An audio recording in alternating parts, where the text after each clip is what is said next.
Yeah same question. MLA ticket రాలేదు, MLC వస్తుంది అనుకున్నారు, అది రాలేదు. కంటోన్మెంట్ సీటు అనుకున్నారు, అది కూడా రాలేదు. ఇప్పుడు ఎంపీ ఎన్నికల్లో కూడా మొండి చెయ్యి. ఎందుకు అద్దంకి దయాకర్ను కాంగ్రెస్ పక్కన పెట్టింది అనుకోవచ్చా? అద్దంకి దయాకర్ మీద ప్రేమ ఎక్కువ ఉన్నది. త్వరలో అతి పెద్ద అవకాశం కల్పిస్తుంది అది. కాబట్టి దాని కొరకు వెయిట్ చేయాలి. అద్దంకి దయాకర్ కాంగ్రెస్ అమ్ములో పదులు అస్త్రం అని ఎందుకు అనుకోవట్లేరు?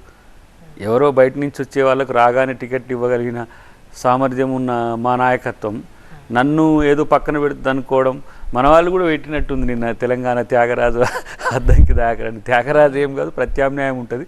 డెఫినెట్గా పార్టీ కొన్ని సందర్భాల్లో కొన్ని అంశాల పట్ల నేను ఏమంటారు సందర్భోచితంగా పార్టీకి సహకరించగలను, సంయమనంతో ఉండగలను, భవిష్యత్తు కోసం దయాకర్ ఉండగలడు అనే ఉద్దేశంతో పార్టీ ఆలోచిస్తుంది తప్పితే ఎవరో బయట నుంచి వచ్చిన వాళ్ళకి సైతం ఎమ్మెల్యేలు, ఎంపీలు, మంత్రులు చేసిన పార్టీ అద్దంకి దయాకర్ని విస్మరిస్తుందని అనుకోవడం అనేది అది తప్పు. డెఫినెట్గా పార్టీ కోసం అద్దంకి దయాకర్ ఒక సోల్జర్గా పనిచేస్తారనేది మాత్రం నేను చెప్పగలను. ఓకే, రాహుల్ సియాటల్ నుంచి కాల్ చేశారు. రాహుల్ గారు నమస్తే అండి.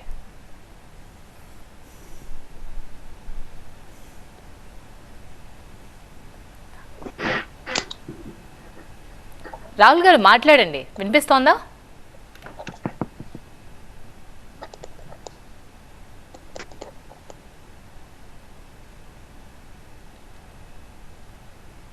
రైట్. అయితే ఇప్పుడు కవిత అరెస్ట్ ఎలక్షన్స్ కూడా స్టంట్ అని చెప్పేసి పార్టీలు చెప్తున్నాయి కదా, నిజంగా ఎలక్షన్ స్టంట్ అంటారు? ఎలక్షన్ స్టంట్ అనే దానికంటే బీజేపీ మార్క్ ఒక పొలిటికల్ డ్రామా డెరివేషన్ అనేది జరిగింది. నేను గతంలో కూడా మన టీవీలో కూడా వారధికి వచ్చినప్పుడు చెప్పిన ఢిల్లీ లిక్కర్ ఫైల్స్ అని ఒక మూవీ తీస్తే దాంట్లో మోదీ షా డైరెక్షన్లో నడుస్తున్న డ్రామా ఇదంతా. ప్రత్యేకించి ఒక్కటే లుకానా దాంట్లో కనబడుతుంది మనకు. లెఫ్టినెంట్ గవర్నర్ అనేటైన అల్టిమేట్ డిసిషన్ మేకర్ లిక్కర్ సంబంధించిన అంశంలో. మరి లెఫ్టినెంట్ గవర్నర్ను సస్పెండ్ చేసి పక్కన పెట్టండి, ఎందుకు ఆయన మీద శిక్షలు లేవు? ముఖ్యమంత్రిగా ఉన్న కేజ్రీవాల్ మీద వచ్చింది, ఓకే, దాన్ని అకార్డింగ్ టు లా వాళ్ళు చేయొచ్చు. దాంట్లో ఎవిడెంట్గా ఉన్న నిందితురాలుగా ఉన్న ఆమె కంప్లీట్గా ముద్దాయిగా మారింది, కాదనలేం. కానీ లెఫ్టినెంట్ గవర్నర్ ఎటుపోయింది అనే దగ్గర బీజేపీకి కానీ, కేంద్ర ప్రభుత్వానికి కానీ, ఈడీకి కానీ, సిబిఐకి కానీ ఎలాంటి అంచనాలు లేవు. కాబట్టి అది డ్రామా అని తేలిపోతున్నాయి. అది ఈ ఎలక్షన్స్ కొరకు చేస్తున్న అతిపెద్ద పొలిటికల్ స్టంట్ అని నేను అనుకుంటాను. ఓకే, రాహుల్ సియాటల్ నుంచి కాల్ చేశారు. రాహుల్ గారు వినిపిస్తోందా? వినిపిస్తుందండి. నమస్కారం అండి. నమస్తే అండి. మీ క్వశ్చన్స్ ఏంటో దయాకర్ గారు ఉన్నారు, అడగండి. నమస్తే బ్రదర్. అన్న మాది మహబూబ్ నగర్ అన్న. నేను ఇక్కడ Indian overseas Congress Seattle member ని. మొన్న 100 days ఫంక్షన్ కూడా మేము చాలా గ్రాండ్ గా చేసినాం అన్న. Almost 300 people. సో మూడు పాయింట్స్ చెప్దాం అనుకుంటున్నాను నేను. Hello, okay. ఫస్ట్ థింగ్ మిమ్మల్ని అప్రిషియేట్ చేయాలన్న, ఎందుకంటే ఇప్పుడు ఇన్ని పార్టీ టికెట్లని అదని ఇవన్నీ జరుగుతున్నప్పటికి కూడా మీరు మీ రాజకీయ నేపథ్యం కానీ లేకపోతే మీ ఉద్యమ నేపథ్యం కానీ ఏదున్నా కూడా చాలా స్ట్రాంగ్ గా మీ ఇంటర్వ్యూస్ అన్ని చూస్తుంటే చాలా అప్రిషియేట్ చేసేటట్టు ఉంటదన్న.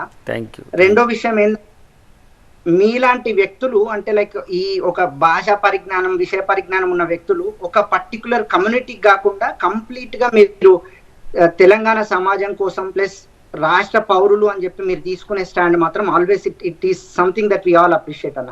అది రెండు. పార్టీ పరంగా ఇప్పటి వరకు గవర్నమెంట్ గా ఏం చేస్తారని అడుగుతున్నారు, కానీ నేను ఒక 2 questions పార్టీ పరంగా అడగాలనుకుంటున్నాను. మనం ఇప్పుడు ప్రాబ్లం ఏమైతుందంటే మళ్ళీ మన లోపలికి మన కాంగ్రెస్ పార్టీలోకి వలసలు మొదలవుతున్నాయి. ఐనో అక్కడ లోకల్ ఇష్యూస్ బేస్డ్ లేకపోతే లోకల్ గా చూసుకొని పార్టీలకు మనం ఆహ్వానిస్తాం, అది చేస్తాం. కానీ వాటికి ఏదైనా ఒక మనం క్రైటీరియా పెట్టుకొని ఏమన్నా వీళ్ళని తీసుకుంటే బాగుంటది, లేకపోతే వీళ్ళు మనకు క్యాడర్ కానీ మనకు కానీ నష్టం అని ఏదైనా ఒక పాయింట్.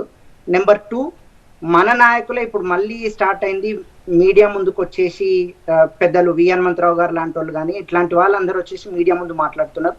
అది మనకు కొంచెం నష్టం ఏమైనా చేకూరుస్తుందేమో, దాని మీద మీలాంటి వాళ్ళు రేవంత్ అన్న దృష్టికి కానీ లేకపోతే హైకమాండ్ దృష్టికి కానీ ఏమైనా తీసుకెళ్తున్నారు. ఇవి పాయింట్స్. గుడ్. అంటే థర్డ్ అనేది చాలా వాల్యుబుల్ ఉన్నది. చేరికలు అనేది తాత్కాలికంగా తప్పవు, ఎందుకంటే కొన్ని ప్రాంతాల్లో పార్టీ బలహీనంగా ఉన్న పరిస్థితిని గమనించినందుకే అధిష్టానం కానీ ఇటు ముఖ్యమంత్రి గారు కానీ ఆ అంశంలో కొంత ప్రోత్సాహం ఉన్నమాట వాస్తవం. బట్ ఎంత మేరకు అవి ఏమంటాం పాజిటివ్గా ఉంటే అంత మేరకే చేరికలు ఉంటాయి. రెండవది మాట్లాడితే ప్రభుత్వానికి ఇబ్బంది ఉంది, ప్రభుత్వం నష్టపోతుంది అని చెప్పేటోళ్ళు కొంత సమాధానం చెప్పాల్సిన పరిస్థితులు కొన్ని చేరికలను లేదంటే కొంతమందిని సమాధానం చెప్పే పరిస్థితి ఉంటుంది. కానీ భవిష్యత్తులో రియల్ కాంగ్రెస్ ఫైటర్స్కు, కాంగ్రెస్ లీడర్స్కు కాంగ్రెస్ పార్టీ గుర్తింపునిస్తుంది. ఈ ఎంపీ ఎలక్షన్స్ తర్వాత మీరు కాంగ్రెస్ మార్కు ప్రభుత్వాన్ని మీరు చూసే అవకాశం ఉంటుందని నా యొక్క అభిప్రాయం. ఇక నా విషయంలో మీ కన్సర్న్ కాదు, నాకు తెలిసి ఆ ఆర్కిటికా ఖండంలో నుంచి తప్పితే ఆ జనం లేనోళ్ళు తప్పితే ప్రతి ఒక్కరికి కన్సర్న్ ఉన్నది. But I'm with party, I'm for the party always. But చూద్దాం రేపటి రోజున అధిష్టానం నన్ను ఏ విధంగా వినియోగించుకోవాలనుకుంటున్నా అనేది వాళ్ళ డిస్క్రిప్షన్కి వదిలేసి ఇటు ముఖ్యమంత్రి గారికి అన్ని విషయాల్లో అవగాహన ఉన్నది కాబట్టి పెద్దగా నేను దాని మీద ఏమంటాం పెద్దగా నేను సమస్యగా ఫీల్ కావట్లేదు, నేను సమస్యగా ఫీల్ కావట్లేదు. బట్ చాలామంది ఏంటంటే కొత్త వాళ్ళు వచ్చి అధికారంలో పాలు పంచుకోవడము, టికెట్లు తీసుకోవడము, మంత్రులు కావడము అనేది కొంతమందికి నా పట్ల కలవరం ఉండొచ్చు. కానీ డెఫినెట్గా మంచి నిర్ణయం అధిష్టానం తీసుకోబోతుందని నాకున్న సమాచారం. గ్యారంటీల అమలులో ఇన్ని రోజులు చూపించిన దూకుడిని ఎంపీ ఎలక్షన్స్ తర్వాత కూడా చూపిస్తారా? యప్, డెఫినెట్గా. ఎందుకంటే ఇది తక్కువ సమయం ఉంది. వాస్తవానికి 100 రోజులు అనేది ఎలక్షన్స్ కంటే ముందే 17వ తారీఖుతోనే అయిపోతున్న క్రమం.